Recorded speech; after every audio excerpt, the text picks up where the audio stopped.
Hey friends, Carolyn here, but most people call me Cece. I'm the founder of Nutrition Nerd, where I help women reset their hormones, revamp their nutrition, and restore energy. And I think this is really important because hormones control everything your body does, every single function. So when they're out of balance, that can cause all kinds of issues and challenges, one of which is menopause and all of the symptoms that come with menopause. So you guessed it, that's what we're focusing on today. But before we dive in, please be sure to give a like and a subscribe to Happy Mammoth for more health tips, more recipes, and to learn how to take control of your health from the inside out, which is so important. So let's get started. All right, so here's the thing. I work with a lot of women who have varying, hormonal challenges or imbalances. And that can range from, hormonal weight gain to PCOS to infertility, of course, to menopause.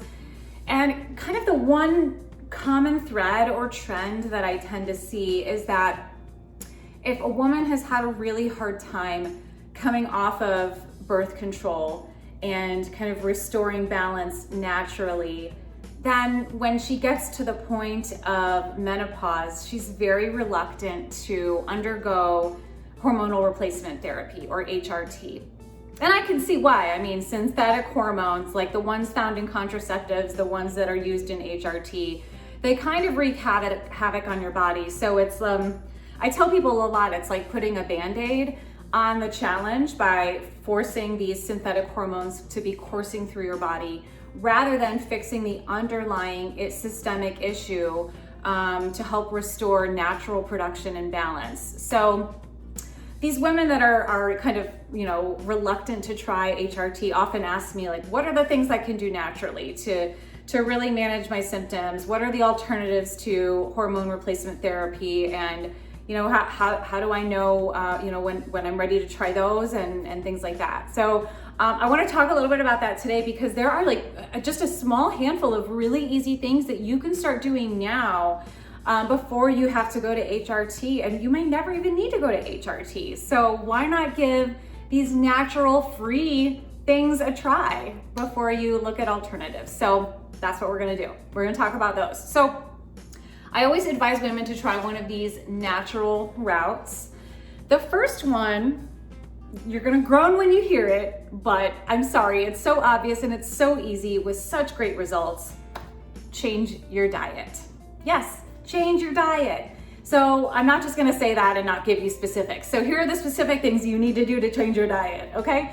Cut back on the amount of refined, processed, and preservative heavy foods.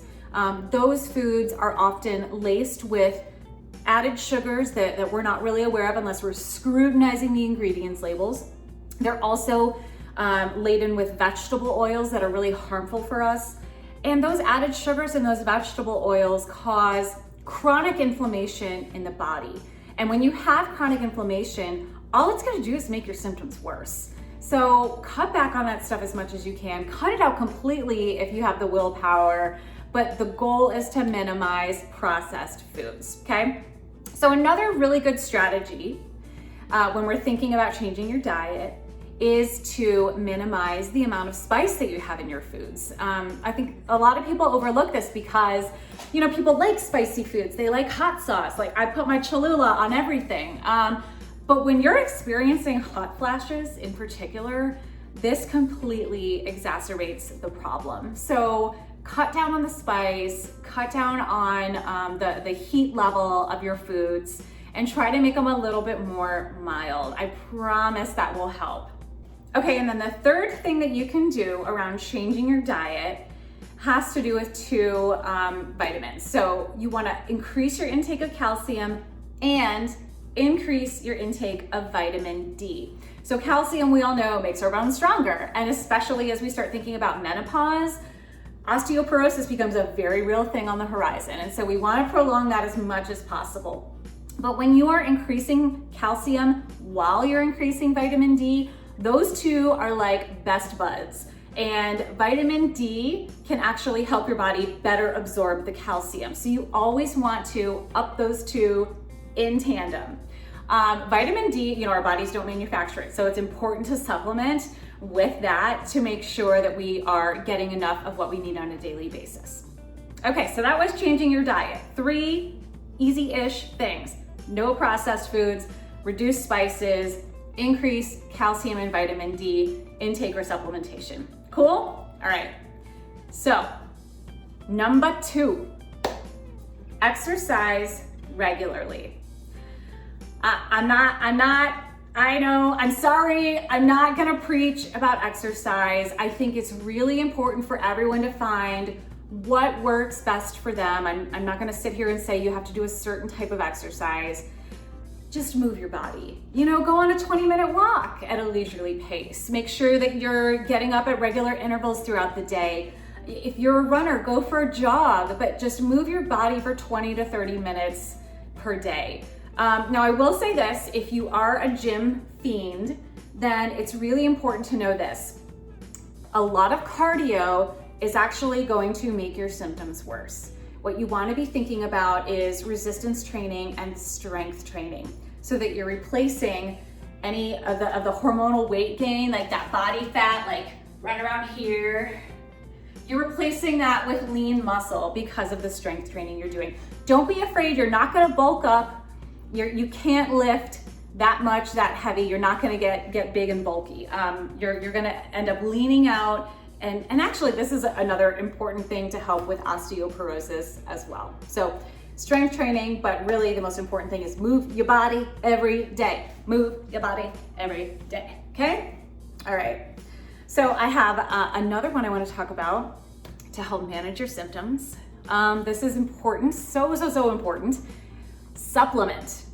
You have to supplement. At this stage in our lives, ladies, we just have to. We're not going to get every single thing that our body needs, especially as we're undergoing these hormonal changes, from our food alone. And so here's one reason why.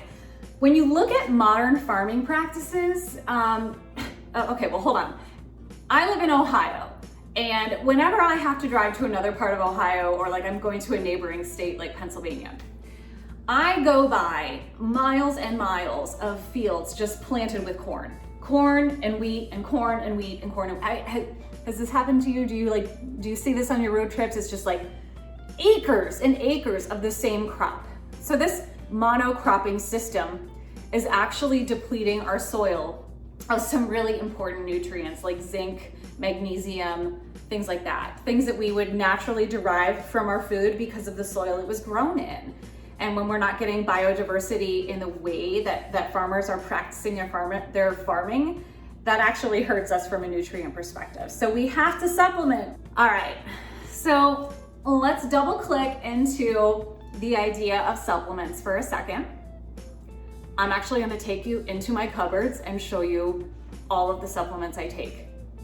This is probably gonna be a little embarrassing. Hold on a second, I'll be right back. Here's my supplement tray. It's a little obscene, but in full transparency, a lot of these I'm on kind of just temporarily for now because they help with infertility as well. But I wanna just show you that you should not be afraid to supplement, and even if you're taking several supplements a day, that's a normal thing now that our bodies just need. So don't let that be a hang up for you. The one that is my religious go-to, cannot miss a day, I don't miss a single day of this, is collagen.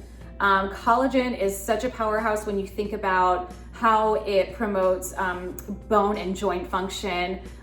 It improves your skin, hair, and nails. And it's so easy to integrate. I actually make a collagen coffee every morning, and since it's morning, I'm gonna make one now. I haven't had it yet today, so I just wanna show you guys how I make it because there are a couple of little small tricks to just ensure that it mixes well and has a good consistency. So get my coffee mug, and what I do is first I add some type of healthy fat. Oh, this mug is dirty, that's really sad. Let me get a different one. I got my C for CC. I get some type of healthy fat to put in the mug first. Usually I do coconut oil, MCT oil, or grass-fed butter. All three saturated fats. Those are the healthy fats that you want, especially when you're going through menopause. Omega-3 fats and saturated fats, those are your friends. And it's just this is the one that I use, just a few drops. Then I put a scoop of my collagen in. And what I'm using now is the Happy Mammoth Prebiotic Collagen Protein.